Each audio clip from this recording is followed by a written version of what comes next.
For many children, understanding and expressing emotions can be a challenge. They may struggle with recognizing their own feelings, reading emotions in others, or knowing how to respond appropriately in different situations. But here's the good news.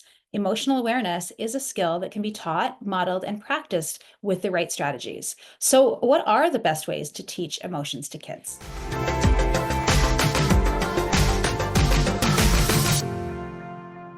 Hi, I'm Shira. And I'm Shayna. We are behavior analysts who create weekly content about how to teach kids with autism so that they make real progress. And we create shareable resources to make your job just a little easier. Today's topic is all about teaching emotions. And if you want more videos like this, make sure to subscribe and hit the notification bell to stay updated on new video releases. So my daughter went to summer camp last year, and like as I was dropping her off, she had a full-on panic attack. It was actually awful. But I labeled the emotion anxiety. We had just watched the movie Inside Out 2 and that new character, anxiety. And I said to her, I said, this is anxiety. And she looked at me and she calmed for a second and she went, you're right. It is anxiety. It helped her calm. She didn't quite regulate, but it really did help her go, oh yeah, you're right. This is it. And then she was able to walk onto the bus and go to summer camp. And I think that's exactly what we talk about when we're talking about emotions. And the reason it's so important is because when we can help our learners label something, then they can feel like there's something we can either do about it, or it's just okay to be in that feeling. And sometimes the feelings can be really uncomfortable. And the first step in helping our learners either tolerate the discomfort or do something with those feelings is knowing what the feeling is. So that's the first step that we teach our learners is um, knowing what emotions are. And there's various emotions. There's things like happy, sad, angry, and then there's things like frustrated and anxious and stressed out. So we want to know where our learners are at and where to start teaching. So that comes down to baselining and knowing, where they're at with that. But let's start teaching those basic emotions and pretend that we're starting right from the very beginning. So during this webinar, we're going to be giving out a free emotional identifying emotions handout. So take a look at that, but let's explain how to teach that. And I think I should probably put an asterisk on this because I have to say, teaching emotions is something that we do a lot because I think it's really, really important for our learners.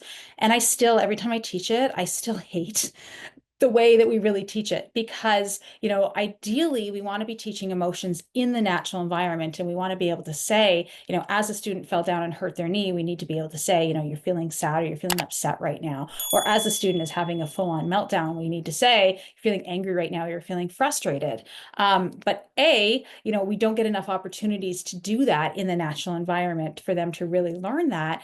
And B, we can't create some of those situations. Like, I'm not going to make my learner frustrated so that I can say, oh yeah, see that feeling? You're feeling frustrated right now. So we do kind of have to teach these emotions in a very rigid way.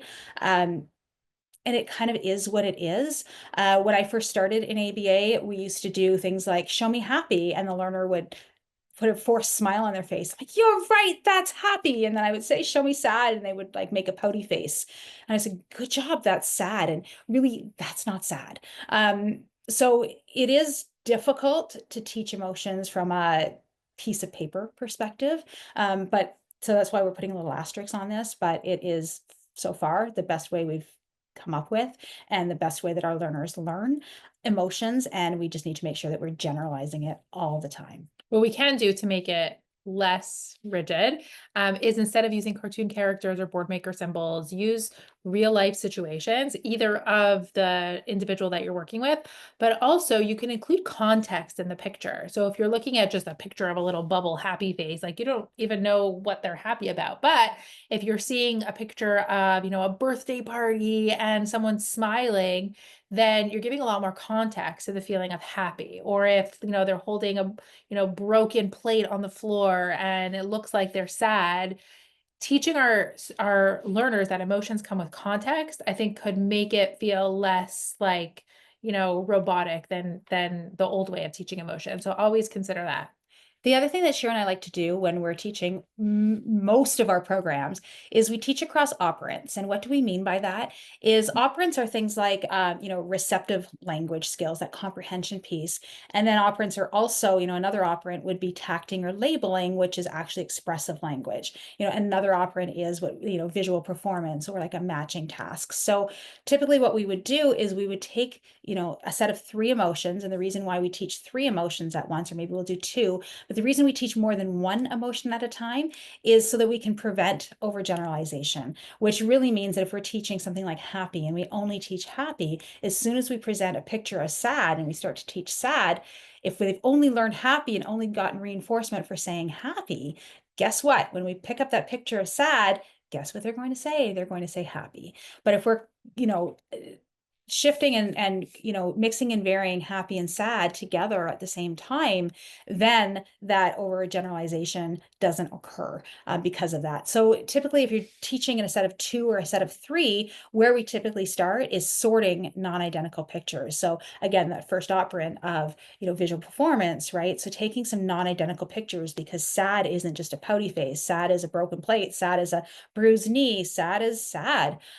So, taking a bunch of pictures and being able to sort sad and happy and, whatever other emotion you're doing. Let's say for the context of this, we do, I don't know, happy, sad, and angry. And we do all three of those at once. And then, what I would do is I was just saying match, I'd actually label the emotion and say, hey, look, it's happy, put with happy, and give them that cue. And then as you're having them match, you can also incidentally throw in like a receptive task. Hey, show me happy. Good, you match with happy. That's amazing. Which one's happy?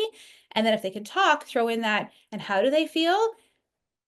Happy, good job. And so, you're basically mixing and varying those three operants at the same time. So you're matching your receptive identification and your labeling at the same time with those three emotions. What you want to prevent with this teaching procedure is them memorizing that this little emoji looking face with a round smile means happy.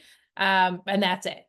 And so we mix and vary, we use multiple pictures, we use context, we use real life pictures so that they're starting to get the concept of happy versus just memorizing the pictures that we've taught them. And then after I've done a set of, I don't know, 5 to 10 novel pictures and they are sorting them, I will actually, instead of before going on to new emotions, I'll actually take novel pictures of those same emotions and see whether they can sort those. And I don't move on from happy, sad, and angry until they're sorting novel pictures, around 80 to 100%, because I need to know that they really know what happy is, not just that they've memorized that particular picture. Then we're going to keep moving across operants and actually have the student act out those emotions. So if I say something like, show me angry or show me sad, maybe giving them props also to use if they're available, then they can show it, not just with the face, but maybe they fall down and pretend to hurt their knee and act sad. So there's a little bit of acting involved. Then from there, I might do something as the therapist, and I might have some, act out some situation that I'm excited about. Maybe I'm opening a present or I just got really good news and asking them, how do you think I feel? That would be the next step. And then being able to label all of that range of emotions, both on themselves and on others. I had a student one time who had a mirrored closet. It was in the therapy room, and it was my biggest enemy most of the time because I always had to seat her not facing the mirror because she would make funny pictures or funny faces and stuff in the mirror because she thought it was cute, and she was really cute, and of course she would. But when it came to teaching emotions, that big mirrored closet was amazing because it was like, okay, let's look in the mirror and let's do this together. Sometimes I'll bring, students into the bathroom and just do it in the bathroom mirror or something like that so they can really see that emotion on themselves. And then eventually, if you talked about it enough, then we could start to have them identify either in contrived situations, but also, more in the moment. So we want to get a little bit more in the moment of being able to get them to say, how are you feeling right now? And if we've done all this teaching around happy, sad, and angry, hopefully we could start to generalize it into real life situations.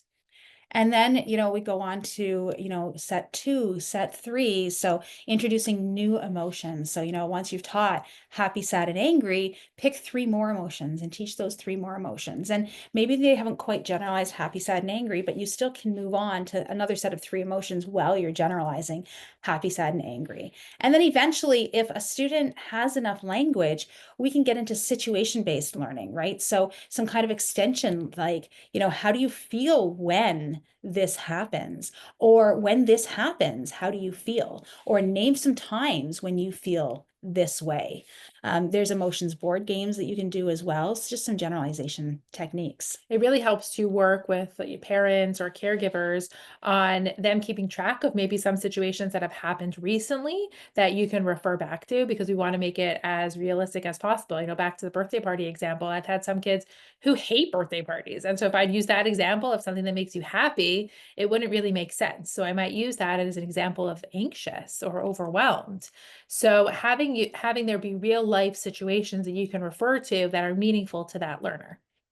So again, big asterisks, how does this make, how do you feel, or how do I feel with a big smile on my face isn't necessarily happy, or birthday parties aren't always happy.